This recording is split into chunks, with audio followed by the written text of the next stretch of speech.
Hello there, welcome to Living on Purpose once again. My name is Fola Adelesi, and this time around I'm talking to you about mind empowerment. Mind empowerment. One of the things you need to understand is that whatever your mind sets to achieve, it is possible for your mind to achieve it.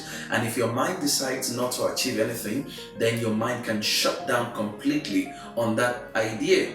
Even God recognizes that whatever it is that we conceive in our hearts, it is impossible for anyone to stop us. So it's important for you to understand that the possibility of anything that you will achieve in life is totally dependent on what your mind conceives and how your mind thinks you can achieve those things. If your mind believes that you can achieve those things, then those things can become a reality.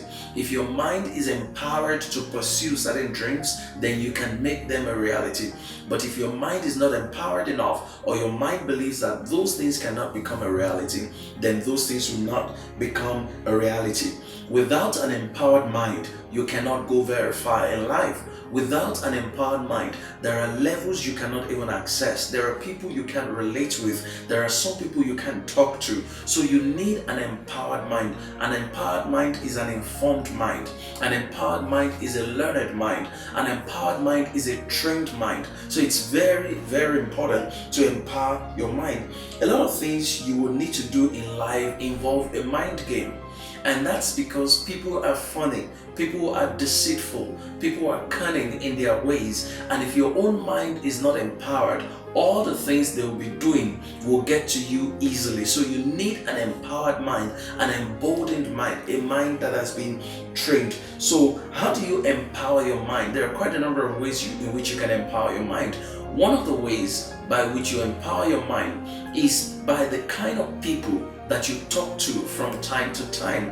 You empower your mind by the kind of people that you talk to. If you're talking to the right kind of people, they will stretch your mind each time you have a conversation with them. You put a call through to them and you start talking, they will stretch your mind. You see them in person and you start talking, they will stretch your mind. You meet one-on-one, you thought that you had a great idea and you show this great idea to them.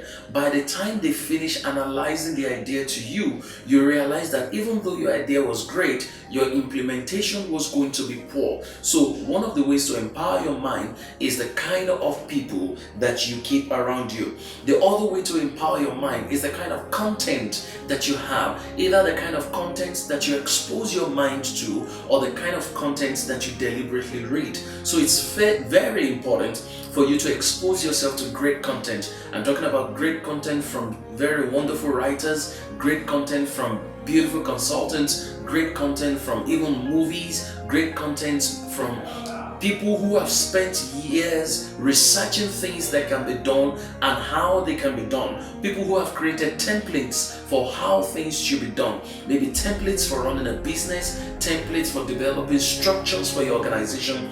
Expose yourself to such content is one of the ways to build your mind. And you realize that when you expose yourself to those kind of contents, it's impossible for you to come back to anything lower. It's like upgrading your mind and you can't downgrade it anymore.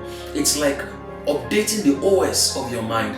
And when you update the OS of your mind, it's impossible to reverse that upgrade. So when you expose yourself to the right people, the right content, you are empowering your mind. And the mind empowerment is absolutely important.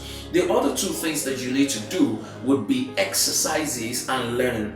There are some kinds of exercises that you can take to train your mind in a particular way. And when you actually take on those exercises or you look at a particular structure, one of the things that it can do to you is to train your mind to look out for certain details. When you see the training of a dog, what the trainers of the dog simply do is to configure the mind of the dog to to think in a particular way, to look out for certain things, to look out for certain innovations or information, or to be able to respond to something, to even respond to the emotions of people. So if they train a dog in such a manner that they can get that dog to do what they want the dog to do, it tells you that you can do it because you are even smarter than the dog. You are more intelligent than the dog. So you can train your mind by certain exercises and empower it that way. Then you train your mind by learning. Sometimes, if you learn in the right environment, you increase the capacity of your mind. And if you learn in the wrong environment, rather than increase the capacity of your mind, you actually debase your mind, you abuse your mind, you reduce your mind, you limit the learning capacity and the flexibility of your mind.